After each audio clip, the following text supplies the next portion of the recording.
वारो जेको सफ़ारती महाज़ आहे, छा उन ते बि ईरान खे फ़तह थींदी या न, इहो ॾिसण वटां हूंदो। ऐं जेके ॻाल्हियूं थियनि पियूं थियूं उन में कहिड़ो मुआहिदो ज़ाहिर थींदो।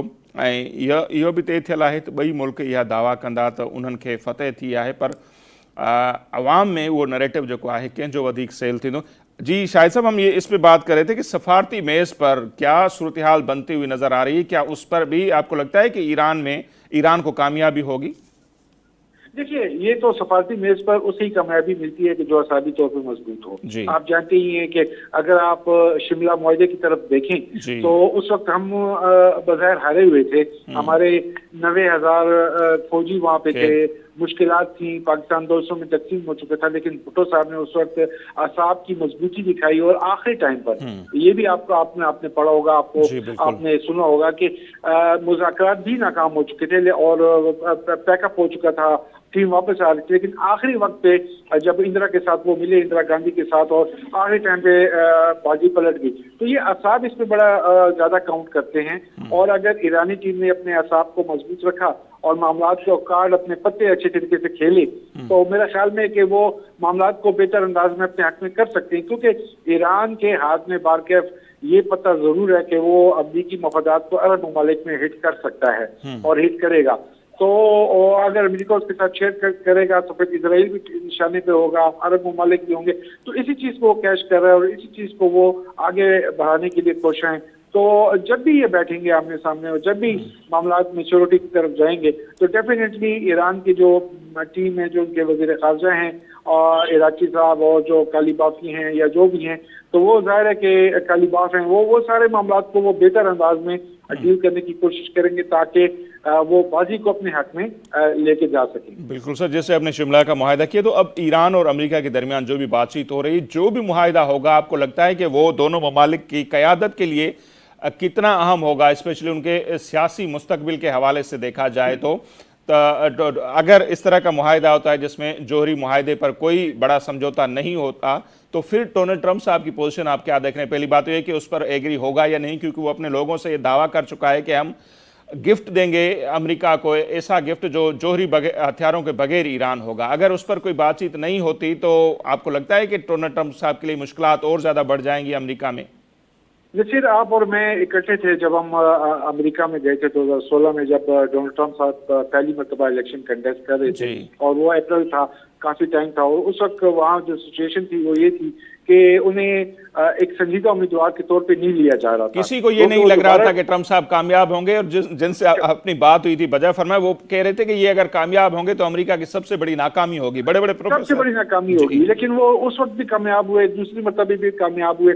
लेकिन अगर आप उन्हें देखें तो वो रोजाना एक नया शोषण छोड़ते हैं, रोजाना एक नई बात उनकी सामने आ रही होती है। और वैसे भी चूंकि वो तो उनका ये दूसरा टर्म है, उस बात तो उन्होंने तीसरी दफा प्रेसिडेंट बनना नहीं है, तो वो मेरा ख्याल है कि वो जो भी तरीकाकार होगा, जिस भी तरीके से है, अगर वो बाजी जीतते हैं हारते हैं, लेकिन वो एक कोशिश करें। लेकिन अगर ये जोहरी मामलात अमेरिका ईरान पर ना मनवा सके तो जाहिर है कि यूएस जो है वो फिर हमें लूज लूज पोजीशन में दिखाई देगा। और इसका नुकसान जो भी रिपब्लिकन की तरफ से अगला उम्मीदवार होगा, चाहे वो जेडी वेंस हैं या जो भी हैं, उसे नुकसान होगा कि वो मुश्किल में होगा। और फिर खसूसी तौर पर ये जो आने वाले इनके जो मिड टर्म इलेक्शंस है, इनमें रिपब्लिकन जो हैं वो इसका नुकसान उठाएंगे।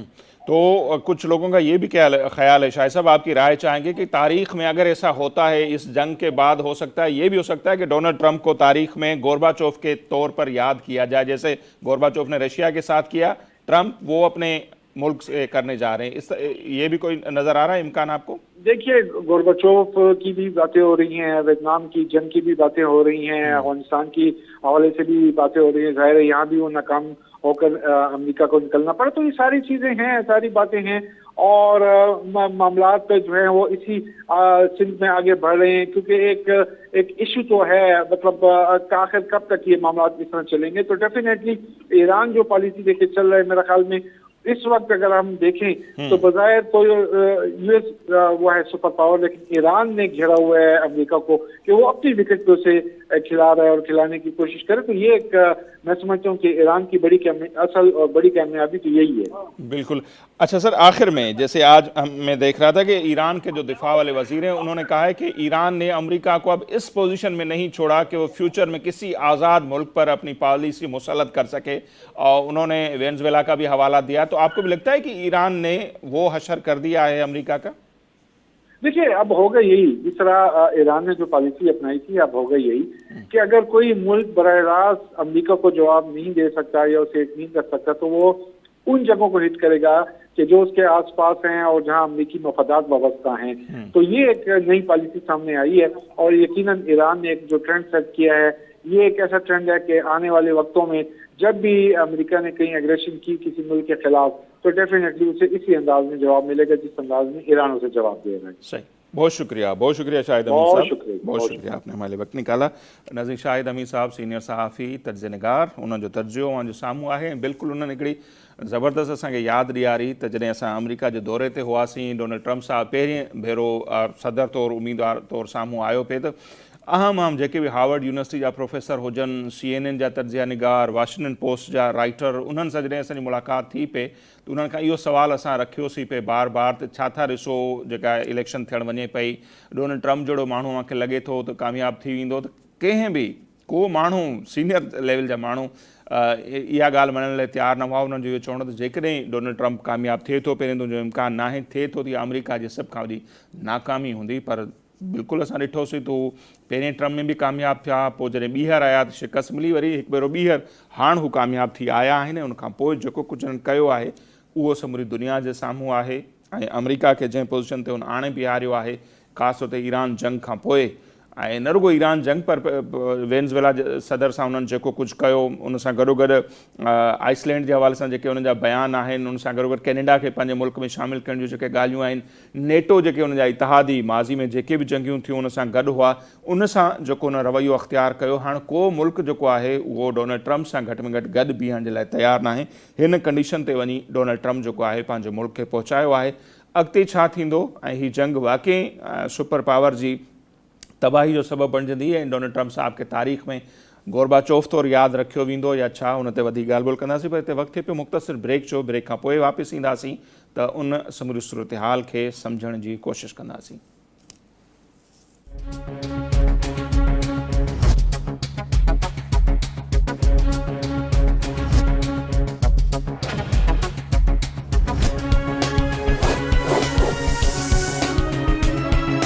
जी नाज़रीन, ब्रेक खां पोइ हिकु भेरो ॿीहर अव्हांखे चऊं था भलीकार। ईरान ऐं अमेरिका जंग समूरी दुनिया ते असरअंदाज़ थी रही आहे, जेके असर पवनि था अव्हांजे साम्हूं आहिनि, ऐं न्यूक्लियर डील थींदी न थींदी, ऐं उनखां सवाइ का मुस्तक़िल जंगबंदी थींदी, को मुआहिदो थींदो या न, उन ते पाण ॻाल्हाए रहिया हुआसीं। जेका ताज़ा तरीन सूरत हाल हाणे आई आहे त ख़लीजी ताउन तंज़ीम जो इजलास बि हले पियो, उन सां गॾोगॾु ओपेक जे हवाले सां जेको अहम फ़ैसिलो आयो आहे त मुतहदा अरब इमारात उनखां धार थियण जो ऐलान कयो आहे।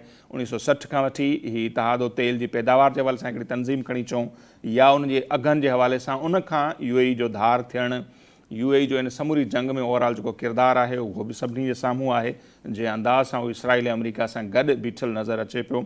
सो उन ते ई वधीक ॻाल्हि ॿोल कंदासीं। सीनियर सहाफ़ी तर्जनिगार एंकर पर्सन अब्दुल रज़ाक खत्री साहब वीडियो लिंक ते असां सां मौजूदु आहिनि। खत्री साहब, तमामु घणी महिरबानी, अव्हां असांखे वक़्तु ॾिनो। ईरान जंग ऐं उन जा दुनिया ते असर, ख़ासि तौर ते ही ख़लीजी ताउन तंज़ीम जो इजलास, UAE जा जेके फ़ैसिला ॾिसो पिया, कल्ह बि असां डिस्कस कयोसीं पिया त अजीत डोल साहब उते मौजूदु आहिनि। हिकिड़े पासे समूरी दुनिया गॾिजे पई, तुर्की हुजे, कतर हुजे, पाकिस्तान हुजे, सऊदी अरब हुजे या ईरान, मतिलबु त हिकिड़े पासे नज़र अचनि पिया UAE बिना हिकिड़े ॿिए ट्रैक ते पाण खे नज़र अचे पियो। अॼु जेको हिननि फ़ैसिलो कयो आहे ओपेक खां धार थियण वारो, पहिरें पाण इन ते ॻाल्हायूं, पोइ रशिया जा दौरा इराक़ी साहब जा या जेके नयूं तजवीज़ूं आहिनि ते अमेरिका जो रद्दमल उन ते पोइ था अचूं। महिरबानी नसीर साहब अव्हां जी। मुंहिंजो ख़्यालु आहे त अॼु BBC ते जॾहिं इहा ख़बर ॾिनी आहे त उनमें हिकिड़ो तजिया निगार आहे, उन हिकिड़ी ॾाढी अहम ॻाल्हि कई आहे। उहा इहा आहे त हीअ जेका सूरत हाल आहे, यानी हुनजो ख़्यालु इहो हो त ओपेक जेको आहे उहो टुटणु वञे पियो। सो ॿी जेका ॻाल्हि ज़हन में रहे उहा इहा आहे त UAE गुज़िरियल काफ़ी ॾींहंनि खां, पर हाणे घणो जेको आहे सो असां ॾिसूं पिया त उनमें तेज़ी अचे पई। उहा इहा आहे त इसराइल जो जेको एजेंडा आहे, यानी मुकमल तौर ते हू उन जे पासे हलियो वियो आहे। हालांकि अरब कंट्रीज़ ॿिया आहिनि। अॼु तव्हां इहा ख़बर पढ़ी हूंदी त काज़ाकिस्तान बि जेको इब्राहिम अकॉर्ड आहे उनजो हिसो थी वियो आहे, ऐं सेंट्रल एशिया जा ॿिया मुल्क बि आहिनि, ऐं ही मुल्क ऑलरेडी अरब कंट्री जेको आहे उहो उनजो हिसो आहे। ॿिया बि अरब कंट्रीज़ आहिनि, पर यूएई ॿियनि अरब मुल्कनि जी भेट में असीं ॾिसूं था त घणो एग्रेसिव थी वियो आहे। हाणे उनजो सबबु इहो आहे त ईरान उन ते हमला छो कया। ईरान ज़ाहिर आहे ॿियनि मुल्कनि ते बि कया, कुवैत ते बि कया, ईरान कतर ते बि कया, पर जेके उनजा बेसिस हुया उन ते उन अमेरिकन बेसिस ते कया, ऐं उन अॻु में ई चई चुको हुयो त जेकॾहिं असां ते हमला थिया त असां जेको असांजो दुश्मन आहे उन जा जेके मुफ़ाद आहिनि असां उन ते अटैक कंदासीं, जंहिं ते उन कमु कयो। हाणे ॻाल्हि इहा त सऊदी अरब, कुवैत, अमारात, इहे ॿिया जेके मुल्क आहिनि उन्हनि जी असां जेका पॉलिसी ॾिसूं था उनमें एग्रेसिवनेस कोन्हे। उहे अञा ॾिसनि पिया त सूरत हाल बिल्कुलु के अहिड़े तरीक़े सां हलाइजे जी शयूं बहितर तरीक़े सां अॻिते वधी सघनि। पर यूएई हिन वक़्तु तव्हांखे हिकिड़ी ॿी बि ॻाल्हि ॿुधाईंदो हलां जेका अॼुकल्ह सोशल मीडिया ते तेज़ी सां गर्दिश बि करे पई, पर गुज़िरियल महीने ॾेढ खां यूएई जे अंदरि जेके पाकिस्तानी आहिनि ऐं उन जे नाले सां गॾु जेकॾहिं अली लॻल आहे, हुसैन लॻल आहे, अली अकबर आहे, या इन क़िस्म जा जेके बि यानी उहे नाला जिन जे लाइ पाण चऊं था त शिया कम्यूनिटी पंहिंजे ॿारनि ते रखंदी आहे। इहो त आउं ज़ाती तौर ते हिकिड़े अहिड़े माण्हू खे सुञाणा थो जेको 10-15 सालनि खां उते हिन जी तेल कंपनी में कमु कंदो हुयो, ऐं उन जी पोज़ीशन तमामु सुठी हुई, पर उनखे बेढंगी अंदाज़ सां उनखे अरेस्ट कयो वियो, 3 ॾींहं उनखे अताब में रखियो वियो, पोइ डिपोर्ट कयो वियो। उन ई इहा जेका राम कहाणी ॿुधाई आहे उन मां तुंहिंजो चवणो हो त हिकिड़ो प्रोफेसर हो यूएई में वॾे उहिदे ते, यानी सभिनि सां उन्हनि साॻियो ज़िलत वारो रवैयो अख़्तियार कयो। त इहो सेम उहो ई आहे जेको इसराइल अख़्तियार करे थो, फ़लस्तीनियुनि सां करे थो, या शियाज़ जे हवाले सां ऑलरेडी उनखे कावड़ आहे। पर आउं सम्झां थो त रुगो शियाज़ कोन्हे, पर उनखे मुसलमाननि खां ई चिड़ आहे। सो ही जेका सूरत हाल आहे उनमें यूएई छा कहिड़ो मामिलो आहे जंहिंजे करे उहो उन सॼो जेको पाण जेकॾहिं चऊं त जेको उनजो जेको उनखे बुनियादी कटिजी जेके जी जी अच्छा समूरा पाड़ेसरी मुल्क जेकॾहिं माज़ी बि ॾिसूं खटी साहब, त असां जेके ॾिसूं था सऊदी अरब सां हाणे उनजा रिलेशन पाण सभिनी खे ख़बर आहे, सूडान में ॾिसूं था, यमन में पाण ॾिसूं, कतर सां जेका सूरत हाल माज़ी में रही आहे, इवन तुर्की में जेको रजब तैयब एर्दगान जे ख़िलाफ़ु कू थी उनमें त सिधो इल्ज़ाम उन्हनि मड़ियो त पैसो यूएई जो लॻो आहे। पाकिस्तान में बि जेको कुझु करे पियो, पाण सिधी रीति चई कोन था सघूं, पर सिक्योरिटी डिपॉज़िट वापसि वठणु, कल्ह इंडिया जे अहम उहिदेदारनि जो उते हुजणु, अॼु ही फ़ैसिलो करणु, इन्हनि सभिनी मुल्कनि सां कटिजी चवंदा आहिनि न पाड़ेसरी तब्दील नथा करे सघो, रुगो इसराइल या अमेरिका जे बलबूते ते फ्यूचर में मूंखे लॻे थो त यूएई सर्वाइव करे सघंदो।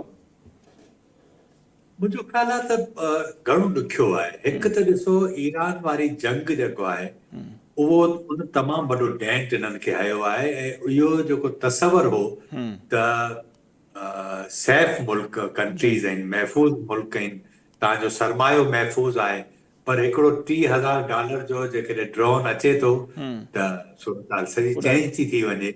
सो मुंहिंजो ख़्याल इहो त शायदि ही इन्हनि जी जेका सिफ़ारतकारी आहे उन ते बुनियादी जेको प्रोटोकॉल हूंदा आहिनि सिफ़ारतकारी जा, उन बदिरां जज़्बाती रद्द अमल हुननि जो घणो आहे। इसराइल जो असल में असरु घणो वधी वियो आहे। कल्ह ट्योरी टाइम्स ऑफ इसराइल जेका ख़बर ॾिनी ऐं पोइ ॿियनि अख़बारनि हुन तां खयो बि सही त आयरन डोम हुनखे हिननि फराहम कयो आहे। पाण सभिनि जे साम्हूं इहा ॻाल्हि आहे त इहो जेको इसराइल जो पंहिंजो आयरन डोम हुयो उहो ईरान जा ड्रोन न रोके सघियो। सो सूरत हाल घणी मुख़्तलिफ़ थी वई आहे, ऐं अरब कंट्रीज़ चाहिनि था त को रस्तो अहिड़ो निकिरे जंहिंमें ज़िंदगी जिते बीहजी वई हुई उनखे उतां कंटिन्यू कजे। छाकाणि त हिकिड़ी ॻाल्हि ज़हन में रहे त जंग जेकॾहिं पाण अॼु तसवर कयूं त अॼु जंग बंदी अनाउंसमेंट थी वञे, ईरान अमेरिका इहे ॿई धुरियूं पाण में कंहिं नतीजे ते पहुचनि थियूं ऐं उनखां पोइ मामलात हलण शुरू थींदा। उनजे बावजूद बि हे जेको एनर्जी सेक्टर आहे उनखे पंहिंजी पोज़ीशन में अचण में बि अनेक साल लॻंदा। यानी इहो ईअं कोन्हे त कोई जल्दी थी वेंदो।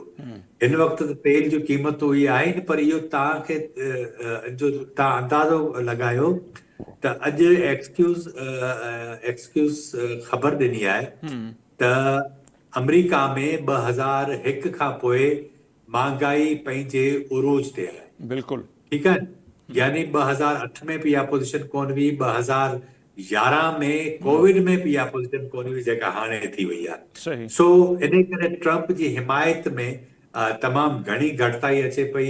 6 महीना रहिया आहिनि मिड टर्म इलेक्शन में, ऐं उनमें बि उनखे जेको आहे सो इलेक्शन में वञिणो आहे, उनमें उनखे छा करिणो आहे उन ते पाण ॻाल्हाईंदासीं। मुंहिंजे चवण जो मक़सदु इहो त एनर्जी क्राइसिस जेको आहे उहो सॼी दुनिया खे हिकिड़े नए बहरान ॾांहुं वठी पियो वञे। पाण जहिड़ा जेके मुल्क आहिनि जेके आड़ीनि चाड़ीनि वारी पोज़ीशन आहे ऐं कर्ज़ की पीते थे मए वारो हिसाब किताब आहे पाण जो, तो इहे पाण वारी जेका फाका मस्ती इहा त रंग मूंखे नथो लॻे त को खणी अचे। पाण जे लाइ घणा वॾो इम्तिहान अञा थींदो। बिल्कुलु। अच्छा, हाणे सर इहो जीअं ज़िक्र मां छेड़ियो आहे त इन ते अचूं जेके अॼु वरी असां इंटरनेशनल लेवल ते ख़बरूं ॾिसूं पिया। इहो आहे त जेको कल्ह सिचुएशन रूम में आला सतह इजलास थियो आहे त ट्रंप साहब चवनि था त काफ़ी नाख़ुशि नज़र अचनि था जेके नयूं तजवीज़ूं आहिनि ईरान जूं, जंहिंमें उहो चए पियो त पहिरियों मुकमल जंग ख़तमु कयो या जेका बेरी नाकाबंदी आहे इहा ख़तमु कयो, जोहरी हथियारनि ते असीं मरहलेवार ॻाल्हि ॿोल कंदासीं, कोई अहिड़ो तकिड़ो फ़ैसिलो करण जे मूड में ईरान न आहे। ऐं ट्रंप पंहिंजे माण्हुनि खे चई चुको आहे त तेल जूं क़ीमतूं ॿियूं टियूं वधनि पियूं, पर इन जे नतीजे में आऊं अव्हांखे अहिड़ो ईरान गिफ्ट कंदुसि जेको जोहरी हथियारनि खां पाक हूंदो। जेकॾहिं जोहरी हथियार एजेंडा में न हूंदा तव्हांखे लॻे थो त मामिलो ठहंदो, का मुस्तक़िल जंगबंदी थींदी?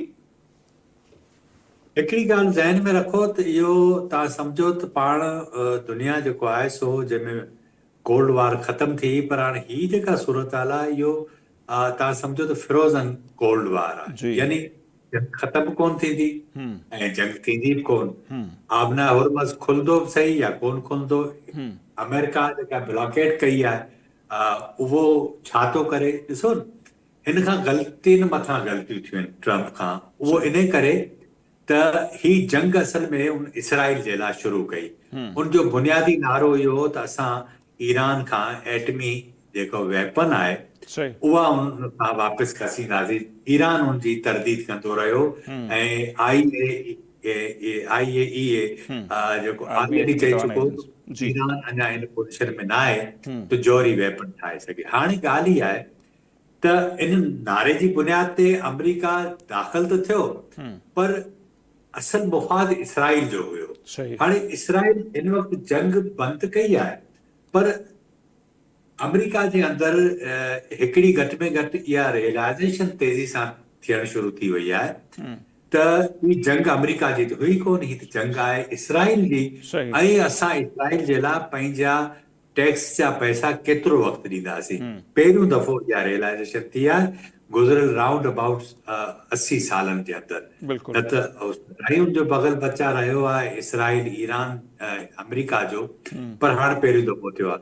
हाणे ईरान ॾाढो ॾिसो न, ईरान जी जेका नेगोशिएशन वारी टीम आहे उन कमाल इहो कयो आहे त उन वक़्त सां गॾोगॾु पता उछलिया आहिनि। हाणे पता कीअं उछलिया आहिनि, जेसि ताईं उन ते उनखे तमामु घणो नुक़सानु ॾिनो आहे। सची ॻाल्हि इहो आहे त उनखे ईंदड़ ॾींहंनि में अञा वॾा चैलेंज आहिनि, पर ट्रंप जी जेका पॉलिसी हुई या उन जेका जंग मड़ी त ही जेका रजीम हुई सियासी तौर ते उन वक़्तु घणी कमज़ोर हुई, उहा वधीक ताक़तवर थी वई आहे। ॿियो जेको इन्हनि खे फ़ाइदो थियो आहे उहो थियो आहे त इन्हनि खे इंगेज रखियो। हाणे हू चवनि था त तव्हां आबना हुरमज़ असां हिन सूरत में खोलींदासीं त तव्हां ब्लॉकेड ख़तमु कयो, जेको असांजा जेके बंदरगाह खे तव्हां घेरो कयो आहे इहो ख़तमु कयो, असां तेल वग़ैरह अॻिते पोइते करे सघूं, सेल करे सघूं। हिननि जो ख़्यालु इहो आहे अमेरिका जो त असां हिनखे जॾहिं बिल्कुलु हिनजी नाकाबंदी कंदासीं, हिननि जो तेल दुनिया में केॾा हे खपाए कोन सघंदा, त उनजे नतीजे में हिननि वटि पैसा कोन ईंदा। पैसा कोन ईंदा त पोइ हे छा कंदा त अञा फाइनेंशियली घणा कमज़ोर थींदा। पर अॼु रिपोर्ट इहा आई आहे त पासदारनि इनकलाब वटि वॾनि जहाज़नि खां अलावा नंढा शिप बि अहिड़ा आहिनि जेके तेल खणी सघनि था, यानी उहो पंहिंजो कमु हलाए वेंदा। हाणे ईरान चवे थो त तव्हां इहे 2 शयूं खोलियो त जीअं इहो जेको फाइनेंशियल प्रेशर आहे दुनिया ते इहो रिलीज़ थिए, पोइ पाण ॻाल्हाईंदासीं हुन मामले ते, जौहरी हथियारनि वारे ते। हाणे प्रॉब्लम ट्रम्प जे लाइ इहो थी वियो आहे त पहिरीं मई ते हुनखे कांग्रेस खे ॿुधाइणो पवंदो त इहा जंग छो शुरू कई वई, उनजा नतीजा केतिरा हासिल थिया ऐं हुनजी मंज़ूरी ॾिनी वञे। हाणे उहो हुन वटि जस्टिफिकेशन कोन्हे। अॼु बि तव्हां बयानु पढ़ो त जेको थो ॻाल्हाए सो कूड़ थो ॻाल्हाए। यानी मूंखे हैरानगी इहा आहे, तूं चवे थो त ईरान असांखे चवे थो असीं ॻाल्हियुनि लाइ तयारु आहियूं, बसि तव्हां वारो कयो, अचो वियो। केॾी महिल हू चवे थो त असांजा फोन सेफ फोन महफ़ूज़ फोन लाइनूं आहिनि, तव्हां जेॾी महिल दिलि करे ॻाल्हायो। ऐं मुंहिंजो ख़्यालु इहो आहे त कल जेका जर्मनी वारे हुन हमरा ॻाल्हि कई आहे, मुंहिंजो ख़्यालु आहे शायदि चांसलर आहे, उन जेका ॻाल्हि कई आहे त ईरान हिननि खे स्मार्ट सिफ़ारतकारी कई आहे, ईरान हिन खे तमामु घणी जेको आहे सो बेइज़त कयो आहे अमेरिका खे, जेका ॻाल्हि बिल्कुलु सही आहे। पाण त चवंदा रहिया आहियूं, पर ज़ाहिर आहे जॾहिं जर्मनी जो चांसलर चवे थो त इहा वॾी ॻाल्हि हूंदी आहे ऐं सो हुननि जो हितादी, तो दुनिया हिकिड़े नए शेप में वञे पई। उनजा नतीजा छा निकिरंदा उन ते पाण वरी तव्हांजो सवाल हूंदो त उन ते ॻाल्हाईंदा। त इहा सफ़ारतकारी ते जेकॾहिं अचूं, जीअं मां बि मञूं पिया त हथियारनि जो ज़ोर ते त हींअर ताईं दुनिया मञे पई त अमेरिका जहिड़ो मुल्क ईरान खे न झुकाए सघियो, त उते ईरान जी कामयाबी थी आहे। छा सफ़ारती महाज़ ते बि अवां ईरान जी कामयाबी थींदे ॾिसो पिया? बिल्कुलु इराक़ी साहब जा जेके ताज़ा दौरा उनजो ज़िक्र कयूं, पाकिस्तान अचणु, ओमान वञणु, रशिया वञणु, इन विच में सऊदी अरब सां राब्तो करणु, फ्रांस वारनि सां राब्तो करणु, त हीअ जेका सफ़ारतकारी हू कनि पिया या जेके ॻाल्हियुनि जी मेज़ ते जॾहिं ईंदा, तव्हांखे लॻे पियो त उन ते बि इन्हनि खे फतह थींदी ऐं फौरी तौर ते जोहरी हथियारनि जे हवाले सां को मुआहिदो न थींदो ऐं नथो थिए त पोइ उनजो रिएक्शन अमेरिका में छा हूंदो?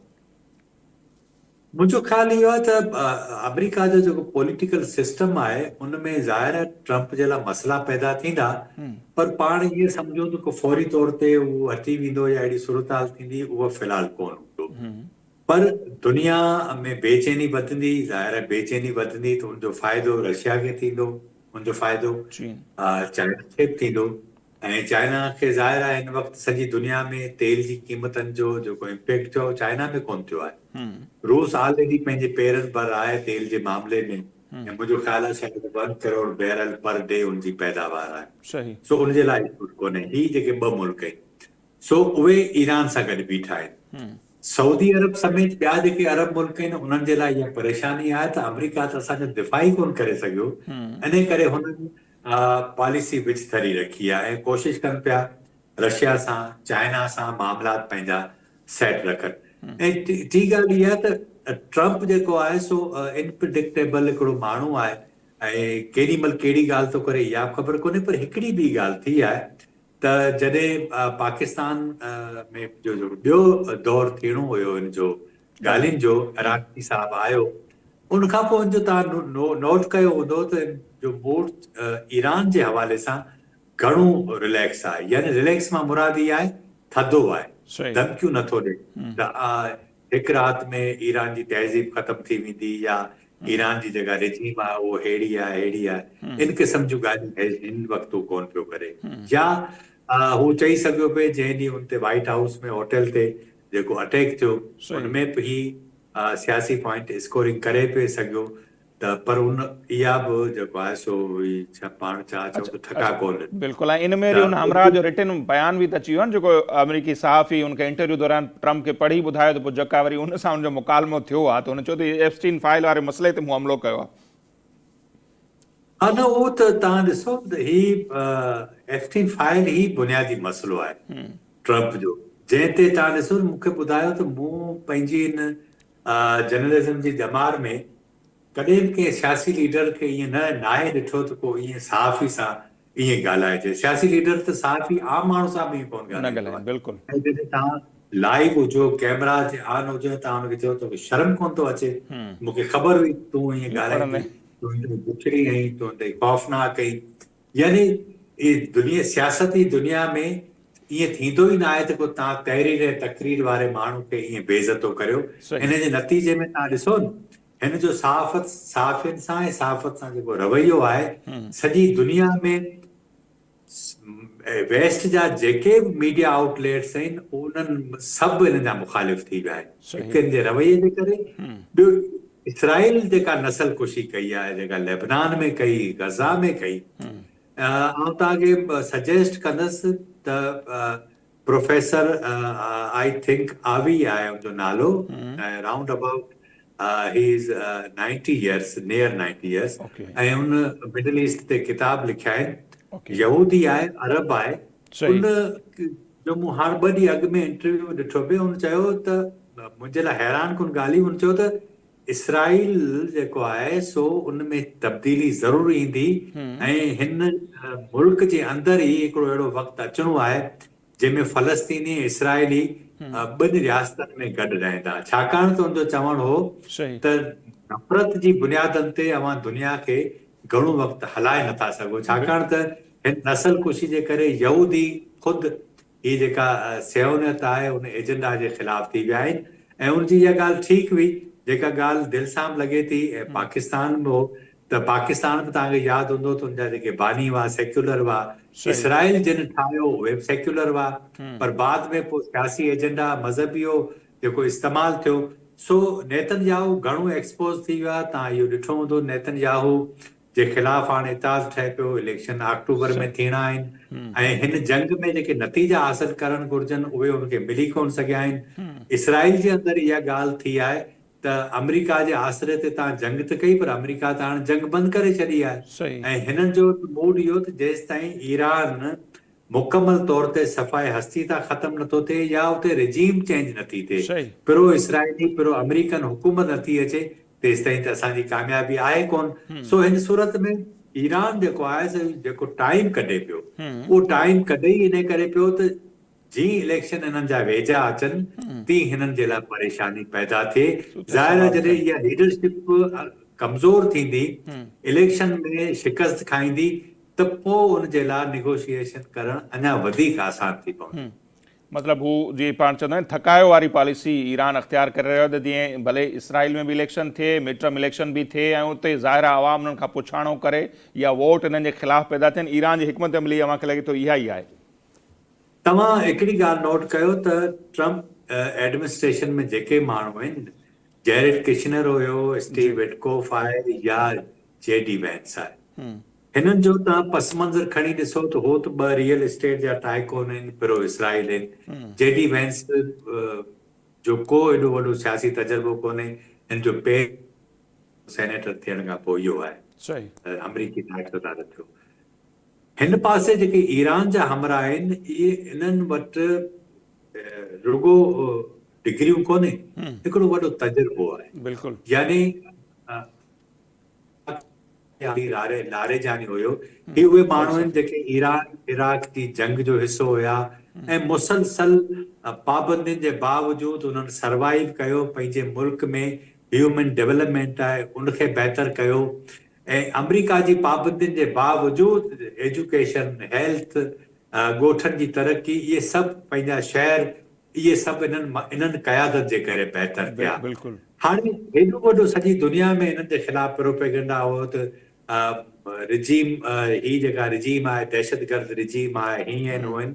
हिन जंग जे अंदरि 28 फरवरी खां पोइ जेका शुरू थी, उन दुनिया खे हिननि जी जंग जी जेका स्टेमिना आहे हिननि जी ईरानियुनि जी, उन सॼी दुनिया खे हिकिड़ी ॻाल्हि ॿुधाई आहे त हिननि जे ख़िलाफ़ जेका प्रोपेगेंडा थी पए, उहो सॼो मफ़रूज़ हिननि जो गड़ियल हुयो, इसराइल जो, अमेरिका जो या वेस्ट जी मीडिया जो या वेस्ट जे लिखारियुनि जो।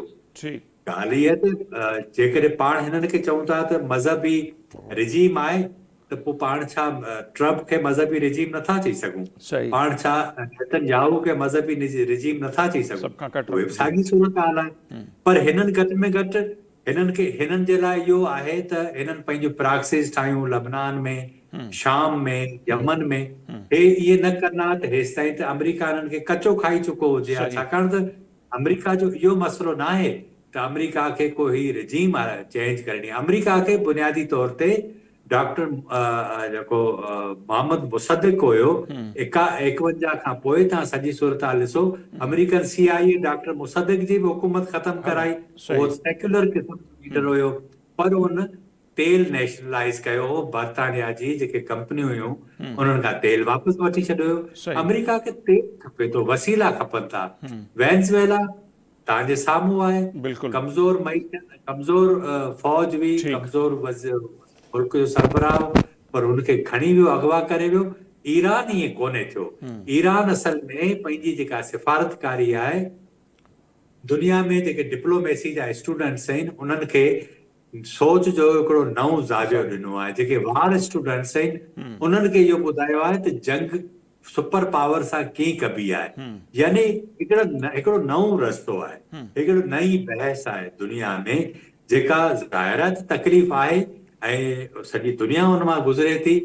पर इहे जेके यानी हवास बाख्ता जेके चऊं, पाण चऊं बताल क़िस्म जी जेका शदीद क़िस्म जी मज़हबी जेका लीडरशिप आहे अमेरिका या इसराइल जी शक्ल में, उन्हनि खे ख़बर पइजी वई आहे त जेकॾहिं हिकु सिंगल मुल्क जंहिं ते 50 सालनि जूं पाबंदियूं हुजनि, उहो जेकॾहिं पंहिंजे पेरनि ते बीहे थो त उहो छा करे सघे थो। मुंहिंजो ख़्यालु आहे त दुनिया जे ॿियनि मुल्कनि खे हिन मां सबक़ु हासिल करणु घुरिजे।